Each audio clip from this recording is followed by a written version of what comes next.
नमस्कार real estate warriors. आज का टॉपिक एक ऐसा चैलेंज है जो लगभग हर एजेंट को झेलना पड़ता है।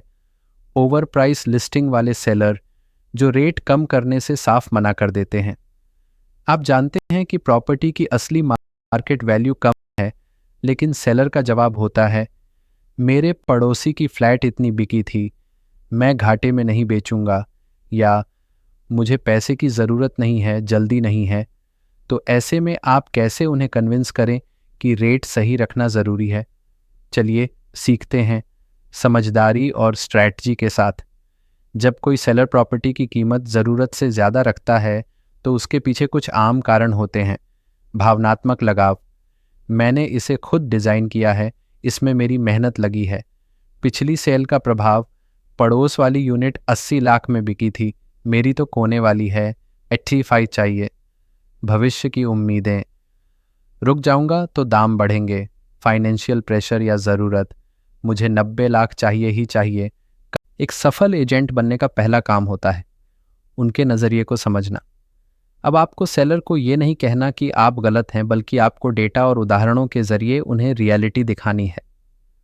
सर, पिछले 30 दिनों में आपके सोसाइटी में जो 5 फ्लैट बिके हैं, उनमें औसत रेट सिटी था 200 रुपये स्क्वायर फीट रहा, आप 600 मांग रहे हैं, ये 1900% ऊपर है।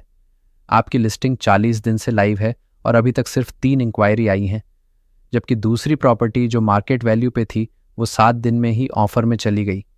डाटा झूठ नहीं बोलता। आप MLS, मैजिक ब्रिक्स, 99 एकर्स या अपने पिछले ट्रैक रिकॉर्ड से कंपैरिजन चार्ट बनाकर दिखा सकते हैं। सेलर कई बार सोचते हैं कि एजेंट उन्हें जानबूझकर सस्ता बेचने कह रहा है। आपका काम है ये स्पष्ट करना कि मैं आपका पक्ष हूँ, लेकिन फैसला मार्केट करता है, न आप न मैं सिर्फ आपको वो सच्चाई दिखा रहा हूँ जो मार्केट कह रहा है।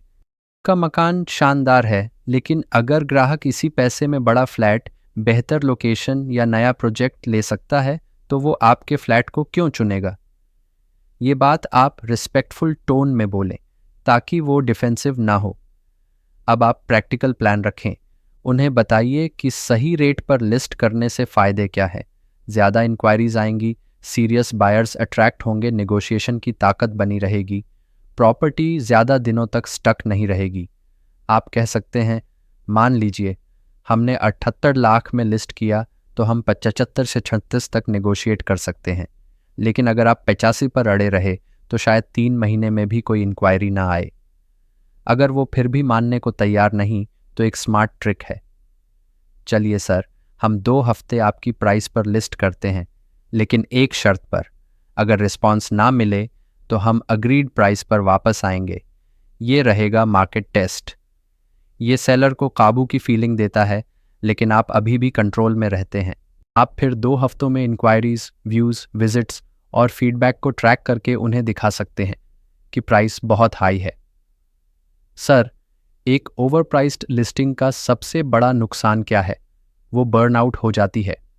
यानी 90% जेन्युइन बायर्स ने उस लिस्टिंग को देख लिया होता है और वो बार बार स्क्रॉल करते हुए उसे नज़रअंदाज करने लगते हैं। उसके बाद अगर आप प्राइस घटाते हैं, तब भी वो पुराने लीड्स दोबारा इंटरेस्ट नहीं दिखाते, क्योंकि परसेप्शन खराब हो चुकी होती है। तो सही समय पर सही रेट लगाना ही असली स्ट्रैटेजी है। तो दोस्तों, जब अगली बार कोई सेलर कहे मुझे दाम कम नहीं करना है, तो बिना लड़ाई के, बिना बहस के आप उन्हें समझाइए, दिखाइए और साबित कीजिए कि सही दाम पर लिस्ट करना ही तेज़ी से और अच्छे रेट में बेचने का रास्ता है। भावनाओं से नहीं, मार्केट डेटा से काम लीजिए। दबाव से नहीं, स्ट्रैटेजी से बात कीजिए। आप सेलर के पार्टनर हैं और आपका मिशन है सही डील, सही समय पर। अगर आपको ये स्क्रिप्ट पसंद आई हो, तो अगली बार हम बात करेंगे। जब कोई क्लाइंट आपको कहे आपका कमीशन बहुत ज़्यादा है, तो कैसे जवाब दें? स्क्रिप्ट चाहिए? कमेंट कीजिए, और अगर इसे स्लाइड शो या वीडियो स्क्रिप्ट में कन्वर्ट करना चाहें, तो मैं वह